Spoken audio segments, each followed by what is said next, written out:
हरिओम। आप सभी का स्वागत है अपने YouTube चैनल भास्कर योग फिटनेस प्रैक्टिस में। और आज मैं आपके लिए योग के माध्यम से एक नए क्रियाविधि के बारे में बताऊंगा। ये क्रियाविधि हठ योग के 60 कर्मों के बारे में है। घेरण संहिता में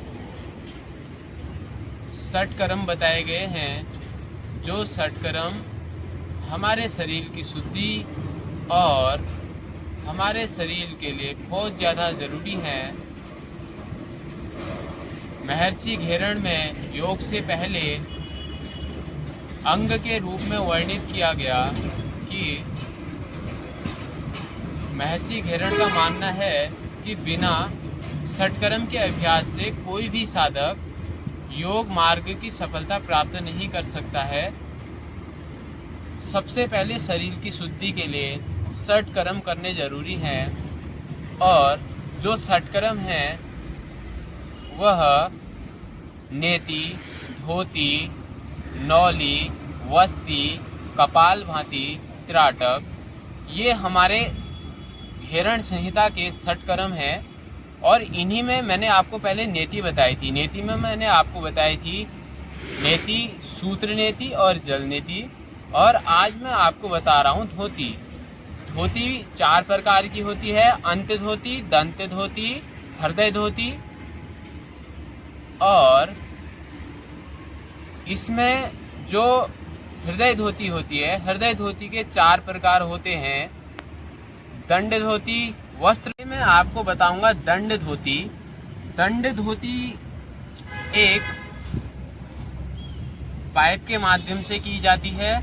ये पाइप देखिए, इस प्रकार से यहाँ कुछ ज्यादा बड़ा होल बना हुआ है, यहाँ से छोटा होल बना हुआ है, और इस छोटे होल को ही हम अपने पेट में प्रविष्ट करते हैं। यहाँ अपने गले से अंदर डालते हुए यहाँ नाली तक जाता है, पेट के नाभि तक जाएगा। पेट की नाभि से हमारे जल को बाहर निकालता है। अब मैं आपको बताऊंगा कि ये आपको पाइप नली कहीं भी मिल सकती है, योग दुकान में कहीं भी जाएंगे तो आपको मिल जाएगी।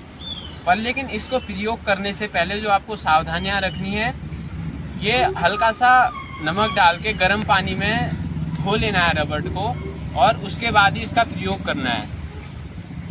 और जो हमें सावधानियां रखनी है दंड सूत्र को करने के लिए, इसमें हमें जो है पहले अपने क्षमता अनुसार पानी पीना है। हल्का नमक पानी मिला के गुनगुना पानी करना है और पी लेना है अपना क्षमता के अनुसार। लगे अब पानी नहीं पी सकते तो छोड़ देना है। उसके बाद जो है दंड सूत्र को अपने गले में प्रविष्ट करते हुए ये नाभि तक जाएगा, और वहाँ से जो है सारा पानी बाहर निकलेगा दंड सूत्र के माध्यम से। इससे क्या होगा, हमारी आहार नली साफ हो जाती है, और जो है कफ हो गया, पित्त हो गया, और जो है पेट में अपच क्रियाएं, अपच जो बना रहता है, हमें डकारें आती हैं, इससे हमें राहत मिलती है। ये दंड सूत्र क्रिया इसीलिए हमें आरामदायक और आराम प्राप्त करवाती है। इसीलिए जरूरी है कि हमें दंड सूत्र क्रिया करनी चाहिए। दंड सूत्र करने के लिए जो है इसमें हमें गर्म पानी और गुनगुने पानी में हल्का नमक का तो प्रयोग करना ही है। और हमें ध्यान रखना है कि ये सुबह खाली पेट करना है, फ्रेश होने के बाद ही इस क्रिया को करेंगे। और अब मैं आपको बताऊंगा कि दंड सूत्र क्रिया कैसे की जाती है। सबसे पहले हम पानी पी लेते हैं।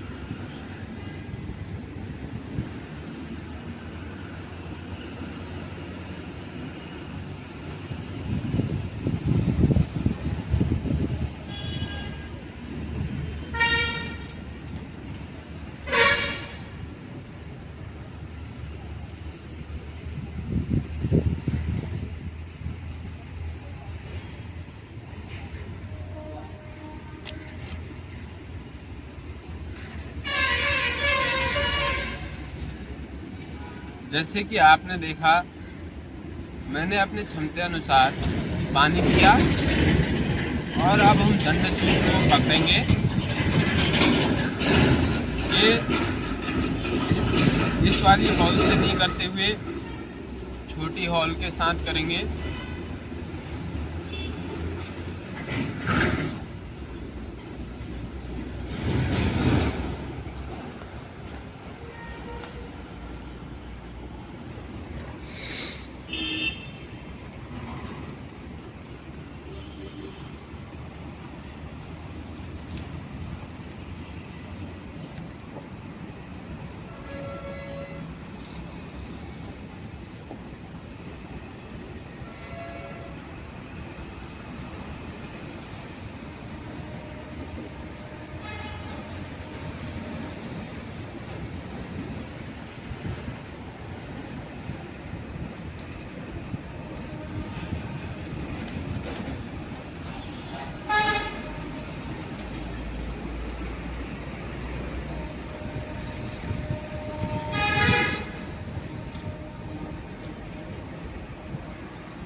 तो इस माध्यम से, इस तरीके से आप अपने पेट के अंदर की आहार नली की और कफ, पित्त जैसे अनेक प्रकार की पेट की शुद्धि के लिए दंड सूत्र क्रिया इसी प्रकार से करेंगे। और आप ध्यान रखना कि अगर नहीं होता है तो आप जबरदस्ती से न करें। इसके लिए मैं आपको अभी दूसरी क्रिया बताता हूँ पेट की सफाई और शुद्धि के लिए। ये कुछ ज़्यादा कठिन हो सकती है, इसको योगाभ्यास करने वाले ही कर सकते हैं और जो सभी के लिए ज़रूरी है। मैं उसी माध्यम से एक दूसरी क्रिया बता रहा हूँ जिसको हम कहते हैं वमन धोती। ये भी धोती क्रिया ही है। और वमन धोती क्रिया अब मैं आपको बताऊंगा कि वमन धोती क्रिया कैसे की जाती है। वमन धोती क्रिया करने के लिए वमन धोती क्रिया दो प्रकार की होती है। एक होती है विरागी क्रिया, दूसरी होती है कुंजल क्रिया। और विरागी क्रिया को बस क्रिया दोनों एक ही हैं, पर लेकिन करने की क्रिया विधि अलग अलग है। विरागी क्रिया को हम खाना खाने के बाद करते हैं और कुंजल क्रिया को हम सुबह फ्रेश होने के बाद कर सकते हैं। विरागी क्रिया को हम खाना खाने के बाद 1 घंटे बाद, खाना खाने के बाद, जैसे हमारे खाने में अपच, पेट में कुछ भोजन तो हमारे पेट में अच्छी तरह पच हो जाता है, पर लेकिन कुछ भोजन अपच हो जाता है जिसकी वजह से हमें डकारें आनी पड़ जाती हैं, मुंह से बदबू आने पड़ जाती है, एसिडिटी बन जाती है और जो है भोजन नहीं पच पाता है, भूख अच्छी तरह नहीं लगती है। इन सभी रोगों के लिए जो लाभदायक है कुंजल क्रिया और विरागी क्रिया आपके लिए बहुत ही जरूरी अच्छी योग क्रिया विधि है। तो मैं आपको बताऊंगा कि विरागी क्रिया को करने के लिए आप खाना खाने के 1 घंटे बाद अपने क्षमता अनुसार जल पी लें। जल पीने के बाद आप अपनी 3 तर्जनियों की उंगलियों को इस तरह से अपने जीवा मूली पर प्रविष्ट करेंगे। जैसे आप प्रविष्ट करेंगे तो ऑटोमेटिकली आपके जो है अंदर से पेट की सफाई होते हुए सारा जल बाहर आ जाएगा। इससे हमारी पेट की सफाई हो जाएगी, ये आहार नली साफ हो जाएगी, पेट की सफाई हो जाएगी, पेट से बदबू जलन हो जाती है पेट में। तो अनेक प्रकार के लाभदायक जो है विरागी क्रिया से होते हैं। और इसी प्रकार से कुंजल क्रिया की जाती है। सुबह को जब हम उठते हैं हमें लगता है कि हमारा पेट अपच हो रहा है, हमारे पेट में आज भारीपना सा लग रहा है, पेट में गैस हो जाती है, जलन हो जाती है, सुबह कितनी परेशानियां होती हैं, फ्रेश नहीं हो पाते हैं हम। इसी क्रिया में जो है कुंजल क्रिया बहुत ही लाभदायक है। कुंजल क्रिया करने के लिए भी सबसे पहले हम जल पीते हैं। जैसे मैं आपको बता रहा हूँ, हम पहले जल पी लेते हैं अपने क्षमता अनुसार। कम से कम हमें ज़्यादा भी नहीं तो 3-4 लीटर जल पी लेना चाहिए। मैं अभी आपको कुछ बता रहा हूँ कि किस प्रकार से हम कुंजल क्रिया को कर सकते हैं।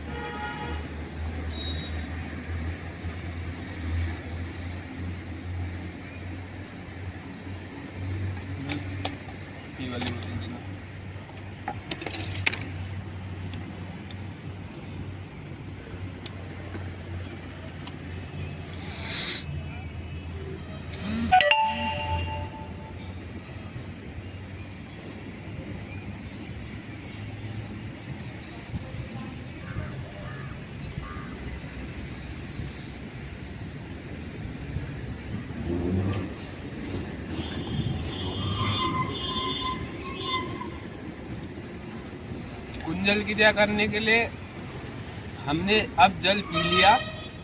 अब जो है हम अपने हाथ की 3 तर्जनियों को जिह्वा मूल्य पर लगाएंगे और जैसे खड़े हो गए, थोड़ा सा आगे को झुके, ज्यादा नहीं झुकना है, नाक में भी पानी आ सकता है, थोड़ा सा झुकना है खड़े करके।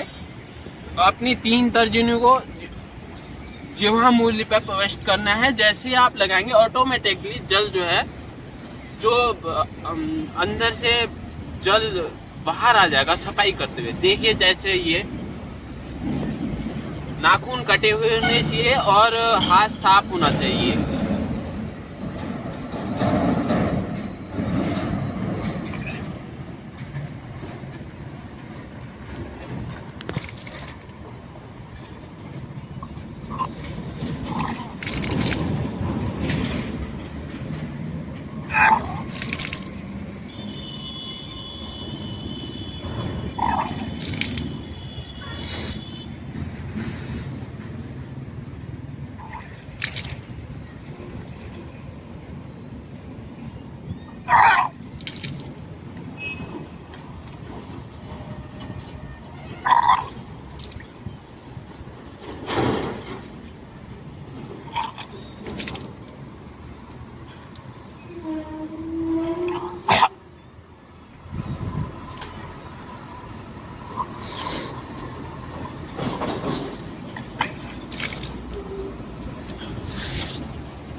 इस प्रकार से हम धोती क्रिया, वमन धोती क्रिया करेंगे।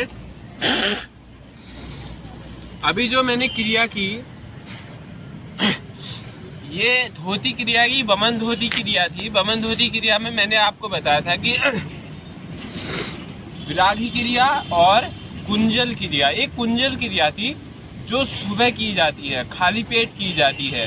सुबह फ्रेश होने के बाद की जाती है। पेट की सफाई के लिए बहुत ही लाभदायक, सभी लोग करें, सभी के लिए जरूरी है। माताएं करें, भाई बहन लोग सभी इस क्रिया को करें, बहुत ही लाभदायक है, बहुत ज़्यादा बेनिफिट मिलेंगे इस क्रिया को करने के लिए। बस ध्यान रखना है कि सुबह खाली पेट करें। और अगर आपको वीडियो अच्छी लगती है तो आप शेयर और सब्सक्राइब करें और लाइक भी कर दें। और मैं आपको पूरे षटकर्म की सारी क्रियाओं की हर एक वीडियो इसी तरह लाते रहूँगा। बहुत बहुत धन्यवाद।